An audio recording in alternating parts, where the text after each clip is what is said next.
Je réponds au commentaire qui est ici suite à mon post comme quoi que Elon Musk et Donald Trump ont l'intention de redonner des chèques de 5000 pièces à tous les citoyens américains pour l'argent que les gouvernements ont volé.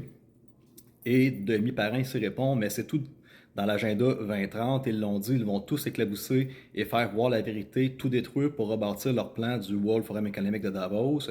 Maxime et tous les autres sont les outils sans le savoir, ils voient en Trump un sauveur et pourtant ils ont le mal incarné. Trump, un antichrist, et plus dangereux Moss, très, il veut faire des humains robots, le chiffre de la bête 666, c'est lui.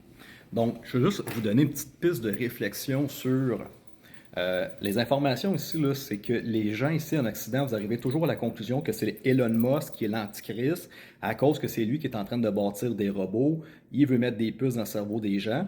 Mais le problème technique, c'est que vous évaluez pas que on est en guerre froide présentement. Première guerre froide, c'était les États-Unis contre la Russie pour ceux qui allaient produire le plus d'armement nucléaire. À ce moment-là, ils ont créé la NASA, qui est un ancien nazi qui est devenu président de la NASA. Et pendant qu'ils prenaient de l'argent pour faire assemblant qu'on s'en allait sa Lune avec des fusées, mais cet argent-là était financé pour justement créer des missiles, des moyens de propulsion. Et qu'est-ce que, quand tu mets une ogive nucléaire, ça te prend des missiles de longue portée. Fait que c'est une belle façon de investir un peu dans le militaire, déplacer de l'argent vers la NASA pour aller sur la Lune, mais bizarrement, c'était financer des moyens de propulsion comme des missiles hypersoniques.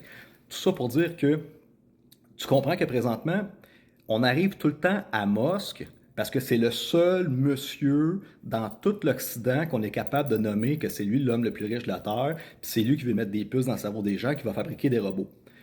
Mais pourquoi qu'on parle toujours de Musk? Parce qu'on ne connaît pas ceux qui sont en Occident et en Chine. Puis présentement, en Chine, je pense, sont encore plus avancés que Musk. OK? Leur intelligence artificielle est encore plus puissante.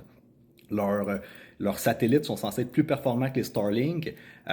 Et ils ont des usines à robots, mes amis. Là, ils en font déjà des milliers de milliers qui les entraînent à toutes sortes de choses, à faire la vaisselle, à plier du linge, à faire le ménage. Fait que présentement, si tu comprends que les États-Unis sont en guerre froide contre celui qui va posséder le plus de robots, les plus fonctionnels, avec les meilleures intelligences artificielles, avec la Chine. Pourquoi que tu ne me nommes pas les ingénieurs chinois, asiatiques de l'autre côté, qui font la même chose que Musk? Les Chinois ont parlé qu'ils intenteraient également d'implanter des puces dans le cerveau de leurs gens à partir de 2025 également. Donc, ils font la même chose. Ils ont des ingénieurs, eux autres aussi, en Chine. Comprenez-vous que c'est des super brains, eux autres aussi, ils font avancer la technologie. Fait que quand tu n'arrêtes pas d'arriver à la conclusion que c'est Elon Musk l'antichrist, c'est parce que c'est le seul ingénieur en intelligence artificielle que tu es capable de nommer. Tu n'en connais pas d'autres. Nomme-moi tous les Chinois en Chine qui font exactement la même chose que Musk, qui fabriquent des robots, qui fabriquent des intelligences artificielles, qui fabriquent des technologies pour mettre des puces dans la tête du cerveau des gens. Mais nomme-moi ces noms-là. C'est pas eux les antichrists finalement. Est-ce que l'antichrist, c'est la même personne pour tout le monde, c'est la même planète, dans le même univers, ou finalement, c'est juste que tu arrives à la conclusion que c'est le seul nom que tu es capable de connaître, c'est Musk, puis tu arrives à la conclusion, parce que tu vis dans une petite bulle encore, puis tu cherches des bébites partout, ben là, tu arrives à la conclusion que c'est Musk l'antichrist. Alors que la Chine ne font pas du tout de projet intelligence artificielle, ne font pas du tout de robots. Fait qu'à un moment donné, dans ta réflexion, fais juste penser que on met en place la quatrième révolution industrielle no matter what. Ça, je vous le répète sans arrêt.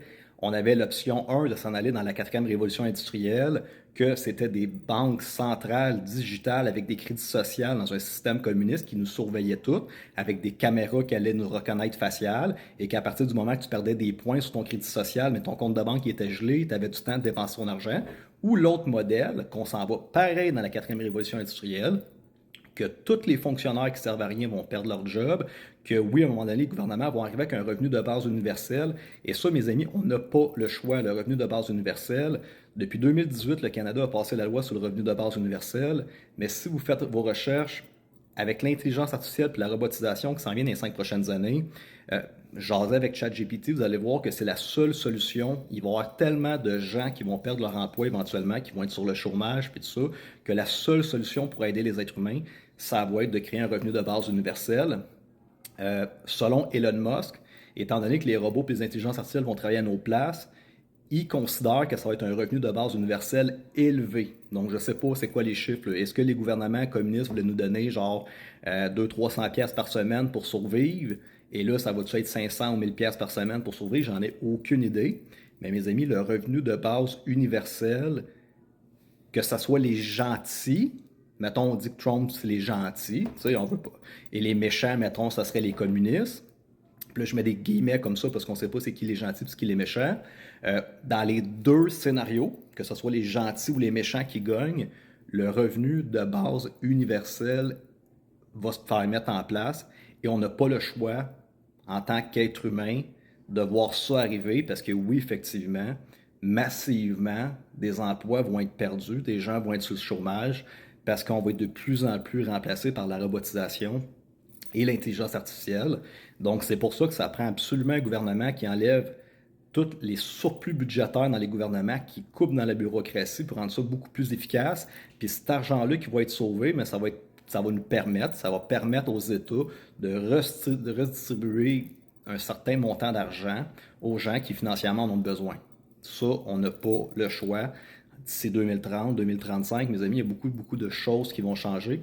Mais c'est juste une petite réflexion, là, quand vous arrivez à la conclusion que c'est Trump et Musk, les deux antichrists, puis les deux dangereux de la Bible, va en Chine, puis sors-moi tout le nom des ingénieurs qui font exactement la même chose que ces deux gars-là, mais en Chine. Donc, ces deux superpuissances, les États-Unis doivent se mettre au niveau de rester une superpuissance, donc ils n'ont pas le choix de développer au maximum les technologies. La même chose que la Chine est en train de faire en ce moment. Bonne journée.